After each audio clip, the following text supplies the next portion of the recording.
All right, so welcome back, everybody, to another week, another episode of my show. I'm Jordan, and this is Take a Different Perspective, where I talk, discuss, review, and analyze all things film and media. If you saw my show last week, then you would know that at the end of it, I said that today's episode would actually be my final episode on this particular platform. And well, it is, because I'm taking my talents over to YouTube. So yeah, if you didn't know, I do have a YouTube channel where I have been streaming this show for about a couple of months now, but after I'm done with the show, I want to start focusing all of my content toward the YouTube channel. So if you enjoy this show and if you like hearing my thoughts and things like that, then make sure you go on over to Taking a Different Perspective. It's the same name as the show. The avatar is the picture that is behind me. And subscribe to the channel because, like I said, that is where the content from here on out will be. So, yeah, I mean, now that's out the way, I mean, I still got a whole episode to do. So as you can tell from the title, it is going to be another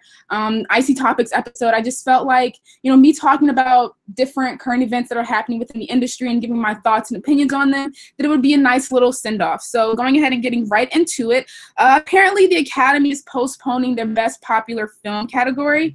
I'm sure that you all remember, but a couple of weeks ago, the Academy had announced that they were going to be making some changes to their award show. One of them being that instead of them having a late award season air date, they would now be shooting for an early February air date. Besides that, they also said that they would that they were going to be trying to shorten the time of their telecast to around 3 hours instead of it being around 4 hours, because, well, that's too long for anybody to sit down and watch something, especially something like the Oscars, if it's not necessarily your cup of tea. Now, with that particular change, that means that there are certain categories that will not get the same amount of airtime as others, and so those categories, which has not been, which hasn't been announced just yet, they will be, they will happen during the commercial breaks, and then the winners will be edited to be aired later into the telecast.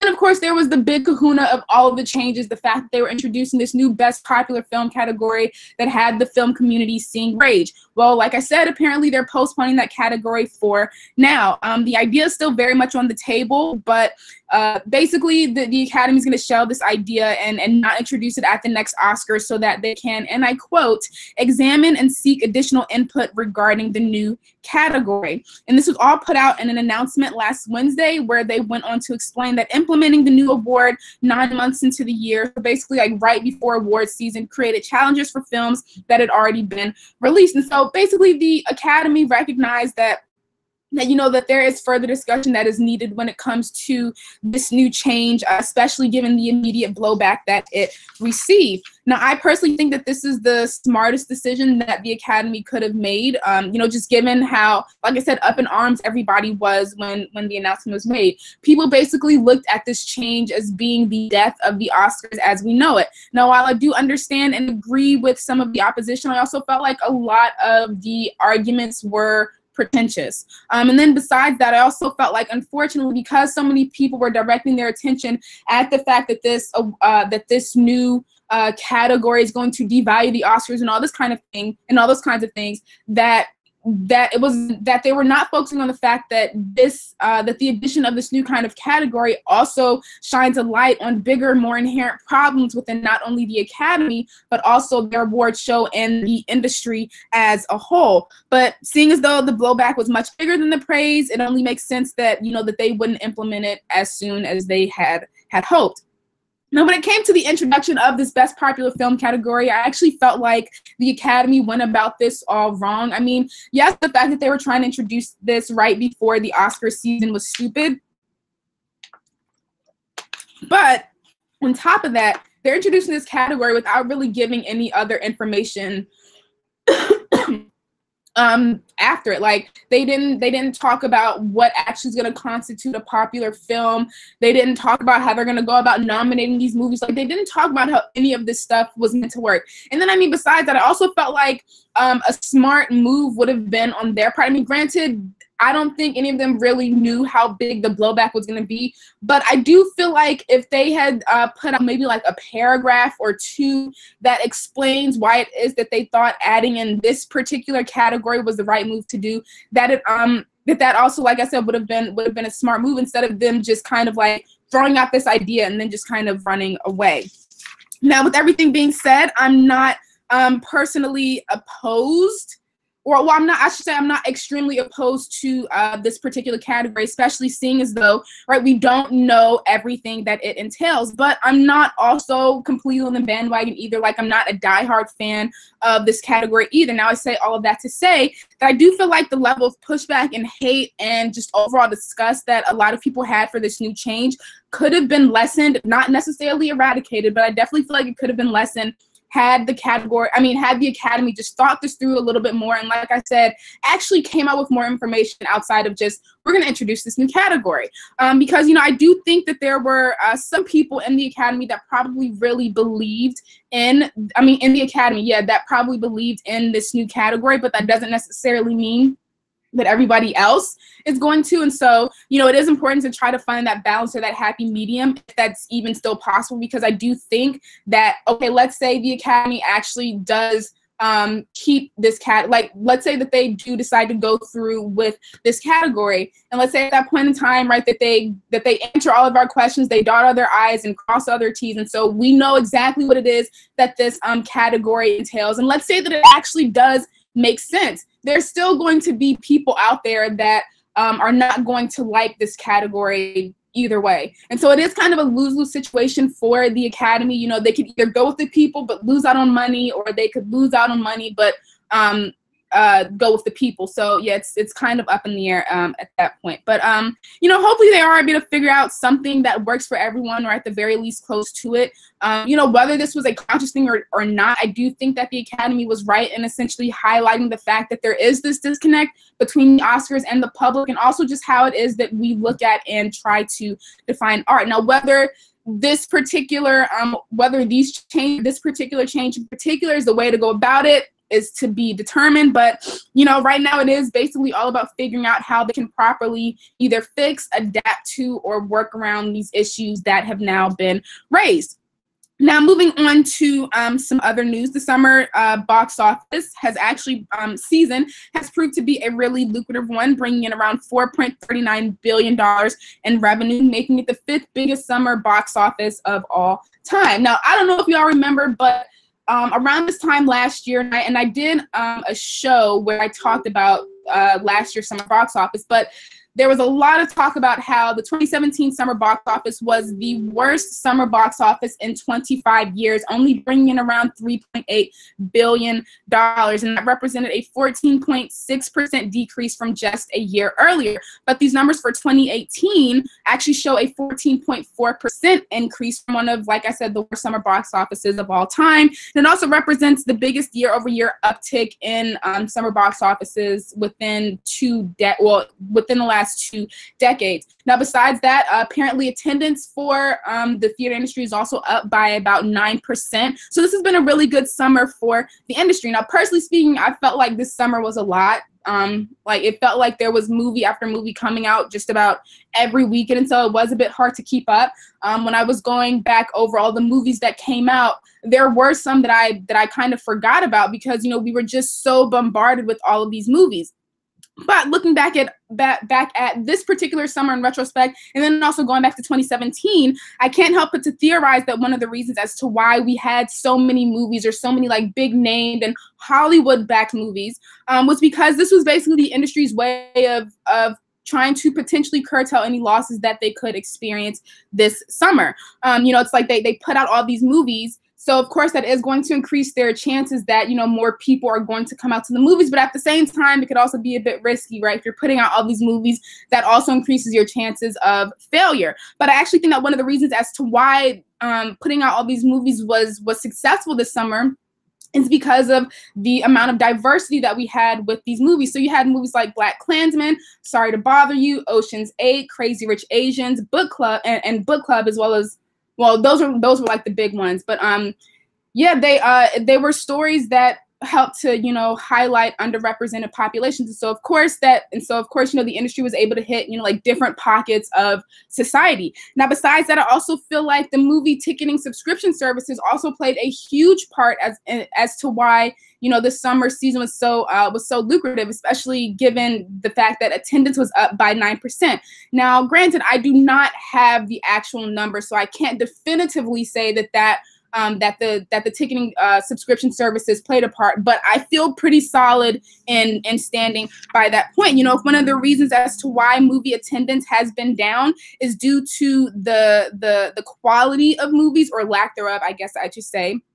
And if priority number one, when it comes to Hollywood, isn't necessarily to fix that particular problem, then I do think that by having a service, whether it was sustainable or not, that basically after a certain point ends up paying for itself, and it basically feels as though you're seeing movies for free. And then, of course, all of the other benefits that come with some of these subscription services, that I do think that it has lessened the perceived cost within the consumer's mind when it comes to, you know, them seeing a movie that wasn't necessarily on the top of their to-see list, or ones that they really did not have any plans to see. Now, besides that, I also feel like the times played a huge part as to why, again, the summer box office season was so lucrative. You know, we're living in horrible and uncertain times, and so people are, of course, always looking for means to escape, and movies provide just that. And that also gets into one of the reasons as to why the genre of documentaries may have been so successful this summer season.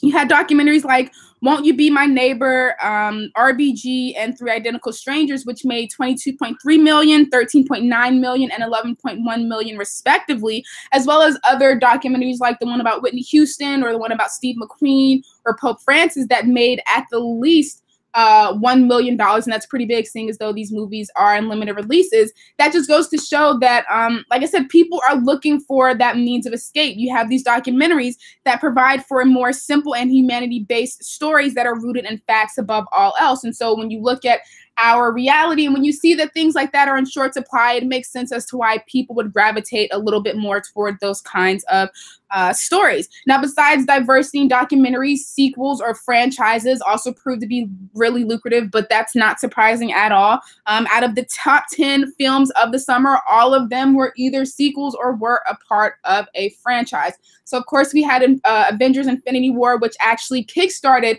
the summer box office season a week early when it came out on April 27th instead of that first weekend in May. Then, of course, we have movies like Jurassic World, Deadpool 2, Ant-Man and the Wasp, Hotel Transylvania 2, Ocean's 8, Mamma Mia, and the Star Wars Solo movie, which were all, which all made a lot of money at the box office. Now, of course, the fact that the top 10 grossing films of the summer, the fact that they're sequels and franchises, of course, speaks to a much larger problem, but it's something that I've talked about countless times on this show before, and a bunch of other people have also talked about it, so I don't feel the need to really get into all of that. But besides the movies that were expected to do well, that did well, there were also movies that exceeded expectations too. You have movies like The Meg, the new Mission Impossible movie, as well as Christopher Robin, that all did really well at the box office. Another winner this summer was Disney. Besides their approval of their acquisition of Fox Studios, they also brought in around $1.4 billion to the industry, and that represents a third of the entire industry's market share. So yeah, Disney's takeover is slow, but it's definitely happening. Now, even though this summer was successful, there were still some losers, as there will always be. Even though Star Wars did make it into the top 10 grossing films of the summer, looking at it from fan standards and also just from number standards, when you compare it to all of the other movies in the franchise, it was a flop. When it was all said and done, Star Wars Solo actually lost out on about like $50 million. So yeah, it looks like Disney is probably going to have to start to rethink how it is that they're going to move forward when it comes to their Star Wars franchise. Now, besides that, The Rock was also a pretty big loser this summer. His movies Rampage and Skyscraper did horribly at the domestic box office. I don't really know how they did internationally, but I do know that international audiences tend to go up a little bit more for these kinds of movies than we do. But yeah, domestically speaking, The Rock, yeah, you need to change things up, because it's starting to not work now.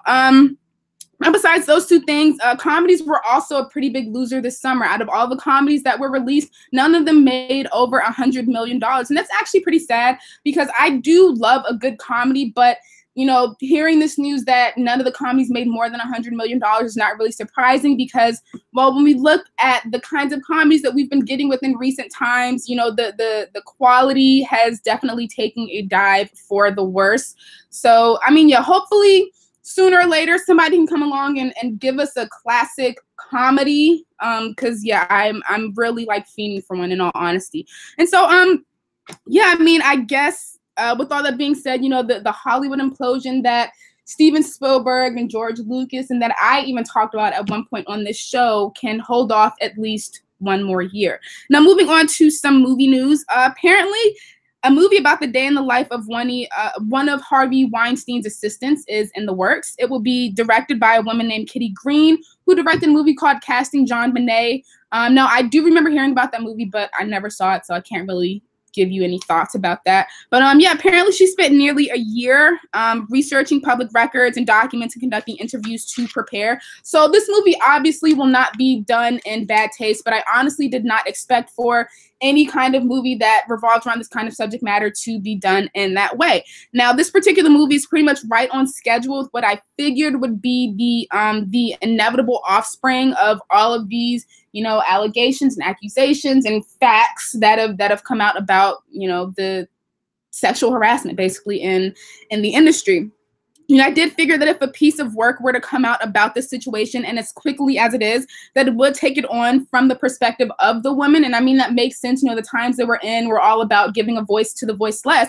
But I do have to say that though I know that this won't be the only movie that's made about the subject matter or about the subject or person at heart, that I am interested to see when it is that we will get a movie from the perpetrator's perspective, because I do believe that we will be getting one sooner or later. Now, this isn't to say that I'm looking forward to seeing a story from that perspective per se, but I am just interested to see how it is that they're going to go about you know, trying to tell that kind of story and maneuvering the kinds of obstacles that do come along with telling a movie from the perpetrator's perspective. You know,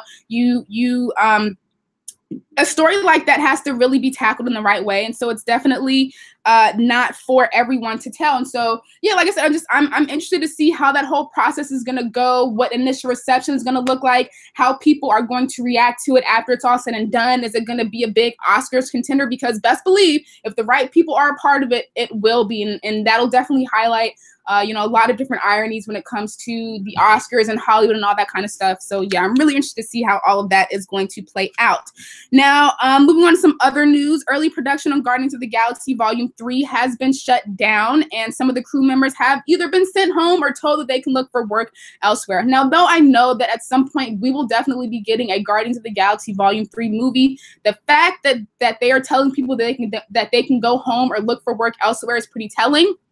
That means that, you know, we really don't know when it is that we will be getting this movie. Initially, it was supposed to be coming out in 2020, and they had talked about how it would take place sometime after Avengers 4 and that it would help to set up the next 10 to 20 years of Marvel movies. But ever since James Gunn got fired, that's pretty much been in limbo. So the production of this movie is also something that I'm going to be really interested in watching. You know, is Disney going to keep James Gunn's script that he drafted for them, or are they going to try to come up with a whole new one?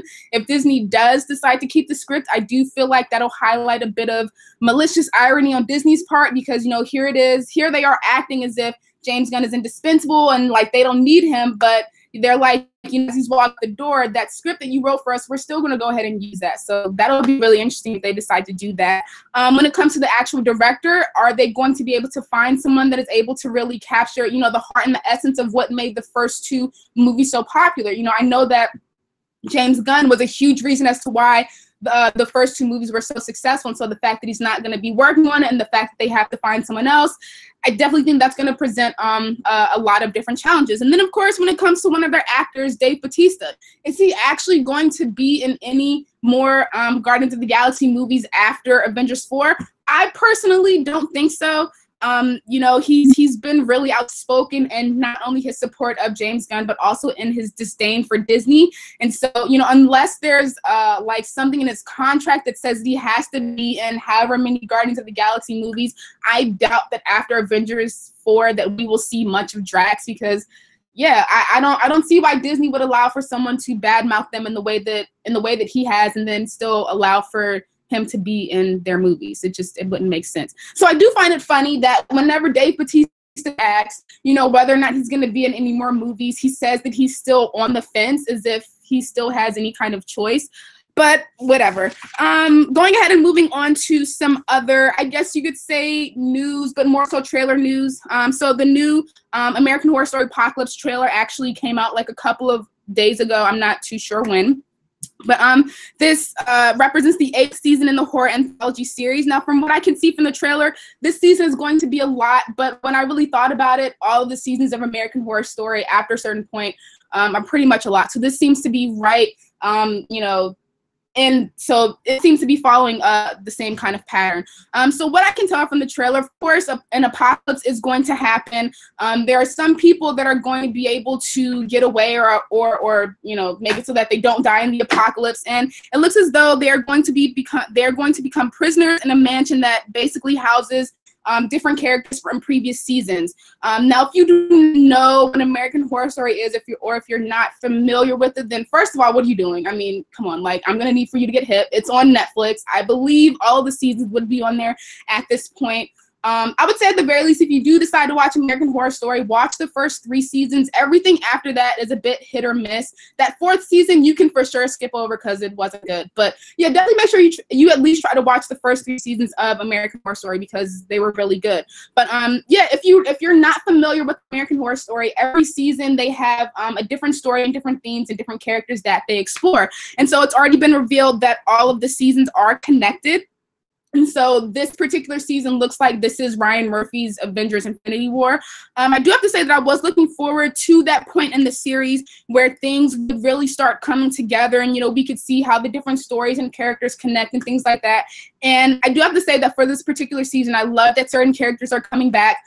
Lily Rage, she's actually my fave out of everyone. I love that she's coming back. I'm just hoping that she doesn't have a minuscule part because if she does, it's just, oh, it's gonna make me mad. And then of course we have Queen Jessica Lange that's coming back as I expected for her too, especially seeing as though, like I said, this season is going to have all these different characters from previous seasons. And then of course Taissa Farmiga, right? So I'm glad that all these people are coming back. But I do have to say that after watching the trailer, I am a bit worried. I know that, you know, basing a 1 minute 30 trailer on what, like a 10, 11, 12 episode season is a bit foolish, but I don't know if from what I am thinking this season is going to be like, is if it's actually going to be that way, I'm not going to be the most satisfied fan because what it does look like to me, just from the trailer, okay, it looks like the writers and the showrunners were basically like, you know, we're just going to go ahead and put these different characters in this house and then we're going to bring in all these other characters from previous seasons and just let them wreak havoc. And I don't know, for me, that just, it would have felt like a really lazy way of you know, just connecting all these different characters and stories from previous seasons. So hopefully it's not the case. Hopefully they do find a better way of intertwining all of that. But yeah, I mean, I guess we'll see. The new season does start tomorrow, and I definitely will be watching. If you are a fan of American Horror Story, then make sure you tune in. Now, the last thing that I quickly wanted to touch on is this this article that was on the Hollywood Reporter called "Amid Peak TV Push to Diversify Writers' Rooms, Does Twitter Matter?" And this particular article basically looks at social media's influence and or potential influence on creating diversity amongst writers' rooms in this current TV climate that is every day begging for new and diverse stories to tell. So of course, you know, we have all of these different platforms like Twitter, YouTube, you know, you can do podcasts or blogs that, you know, just are a great way for showrunners to find new and amazing talent through not so traditional ways. You know, the middleman is being cut out. But that is nothing extremely surprising. You know, the idea and the power behind social media, cutting out the middleman and being able to kickstart a career is nothing new, right? We've seen it time and time before. But in reading this article and in reading some of these people's stories about how things went down for them, it really did help to put things into perspective for me when it comes to the topic of social media. And I say that because, you know, oftentimes I do feel like, you know, we tend to pay a little bit more attention to the negative aspects of social media above all else. And I feel like that does make us kind of forget that social media does also have a lot of benefits. And so, you know, it's cool to see how social media in this instance can actually help us to really start kind of combating that problem that we've been trying to combat within recent years, that being the lack of representation. So yeah, it's cool to think about how it's just cool to look at how social media is positively affecting society in that way. I mean, you know, you look at people like Kid Fury, who got his start on YouTube, and to think that who knows if we would have gotten a show about, you know, a young gay Black man living in the city and living with mental health issues, to think that, like, we probably wouldn't have gotten something like that if it wasn't for these social media platforms. And so, yeah, just that was something that I wanted to talk about, because, like I said, it was put into it really helped to put things into perspective for me, and I love when things get put into perspective. And so, I mean, yeah, with that being said, that is going to end today's episode. If you enjoyed hearing my thoughts about these things, then definitely make sure you you first share this video so that other people can be put onto all this different news. You know, I try to make sure that I pick a lot of different stuff so that you can find at least one thing of value in what it is that I've talked about today. If you have any comments, questions, or concerns about anything that I talked about, you can either hit me up on Twitter at JORDI Reviews, or on Facebook at Jordan CHISLEY, and we can get some conversations going. Also, if you liked this show, then I've done 60 other episodes thus far that range from reviews to discussions like these, or other kinds of discussions, to full-blown analysis of movies. So make sure you check those out. And then also, lastly, again, if you like the show, if you like seeing my face, if you like hearing my thoughts on whatever it is that's out there, then make sure you subscribe to my YouTube channel at Taking Different Perspective, because, like I said, today is the last episode, and that is where I will be taking my talents to. So yes, YouTube at Taking a Different Perspective. And so, yeah, that's basically the end of today's episode. I want to thank you all for, you know, just being on this journey with me, and hopefully I will see you all, or very least some of you, as I continue. And so, yeah, I'll see you all later. All right. Bye.